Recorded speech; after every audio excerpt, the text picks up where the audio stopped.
On Sunday you have come here. I thank you especially for that. Still Saturday. I'm still living at Saturday time.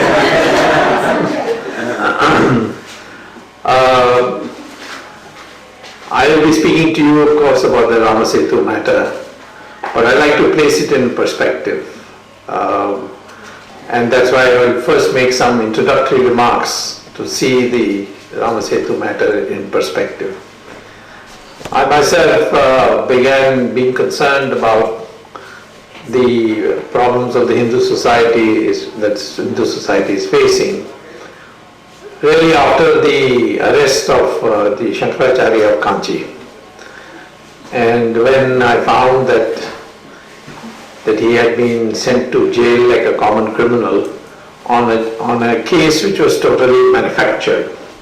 I mean, of course somebody was murdered, there was no doubt, but the foisting of that case on the Shankaracharya meant that there were certain forces working which wanted to undermine Hindu society, and by putting him in jail and treating him this way, they could create an atmosphere amongst Hindus to feel inferior, feel important, and that would lay the foundation for undermining the Hindu society in future.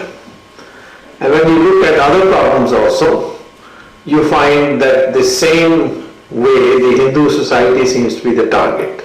If you look at terrorism today, you find that invariably the target is the Hindu. If the temples are, bombs are thrown in the temples, they're not thrown in churches and masjids.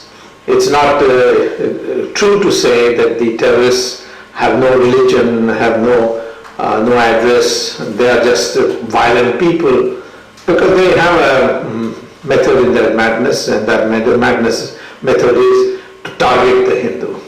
When it comes to conversion, religious conversion, it's only the Hindu who's being converted.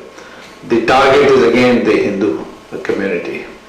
Look at the history books, the distortions that are taking place, whether it's in this country or any other country. Again you find it's the Hindu history which is distorted and written in a way which debases the Hindu society. So if you go all along in all these major problems that are facing the country, you find that the Hindus are essentially on what I call as the siege.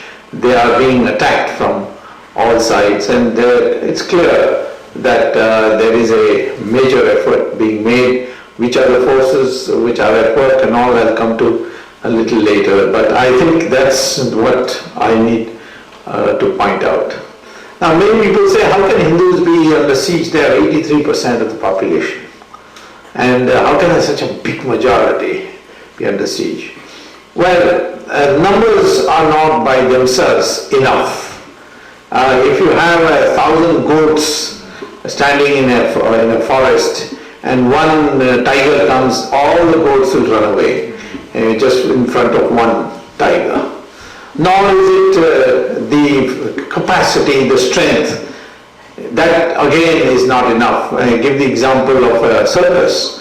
There will be one thin ringmaster and there will be 5 fierce lions, and they will be in the ring, and he will be totally, the ringmaster will be totally within the ring. He cannot escape anywhere.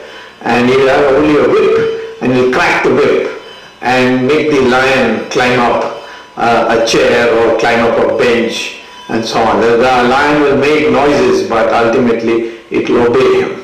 Each of those lions was strong enough with his paw to give one hit to the ringmaster and he would die. But they don't, they all obey. So it's not, to say I'm strong as a lion, well, it depends on your mind. So ultimately it's the mindset that is important, and it's the Hindu mindset which I would like to focus on. And today the attack on Hindus is no more physical like Muhammad Ghoris or Ghazni or Robert Clive and so on. It's much more the mental subversion that is taking place, and that is what we have to be beware of. If you ask me why I've taken up this issue in such strength, because I think Rama Setu was another example of where the Hindu society was being targeted in a very subtle psychological way, and that is why I decided that it should be taken up. Now, when I say mindset, what I mean is that all of us think that we are very good Hindus because we go to temples, we do puja, we celebrate Diwali, and so we think that is what it means being a good Hindu. No, that's not enough. Hindu must have a corporate psychology, a corporate mind. If 500,000 Hindus are driven out from Kashmir, your own country, and they are living in a refugee camp, it's called a refugee camp. Imagine Hindus being called Indian citizens, Hindus being called refugees, and they are living in refugee camps in Delhi and in Jammu. And they've been living since 1989, and there's just no one seems to care. And that is the psychology I'm talking about. The whole of India should feel annoyed, upset, in a state of rebellion. Then how can 500,000 people, Hindus, be driven out just because they are Hindus? And people worry about masjid being broken in one place, but every day temples are being broken in Kashmir, and there are other places too. And for example, if you take Malaysia, look what's happening to the Hindus there, what is happening in Guyana, what's happening in Kazakhstan. The Hindus are being systematically targeted, not only here but all over, because Hindus they can't do it for other religions, because the other religions have countries of their own. Hindus unfortunately don't have a country of their own. There was only one called Nepal, and that's also gone now. So essentially the Hindu corporate psychology is what I would like to emphasize and speak to you about.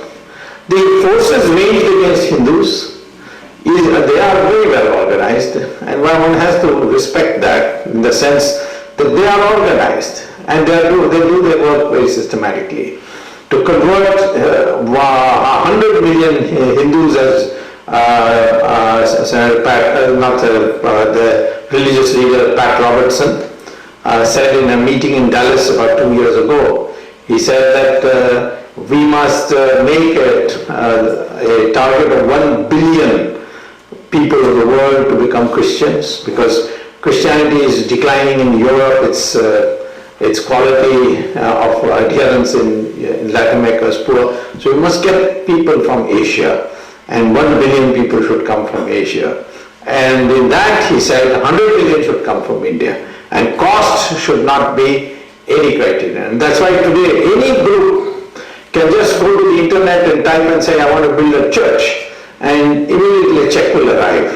And in Andhra this is happening in a very big way, because the chief minister there, he may have a last name Reddy, but his middle name is Samuel. And he himself, when I met him, he told me that people think that because I'm a Christian, I'm anti-Hindu.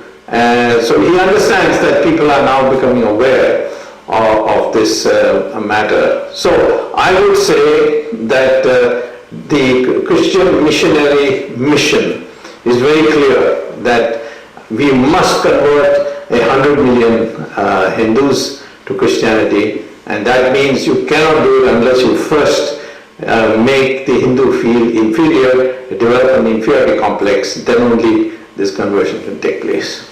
As far as Islam is concerned, they are even clearer than Christians, because they have, it's no use quoting the Quran to me, because for everything said in one page in Quran, there's a contradiction in another page. So the Quran is not the real guide of the Islamic theology.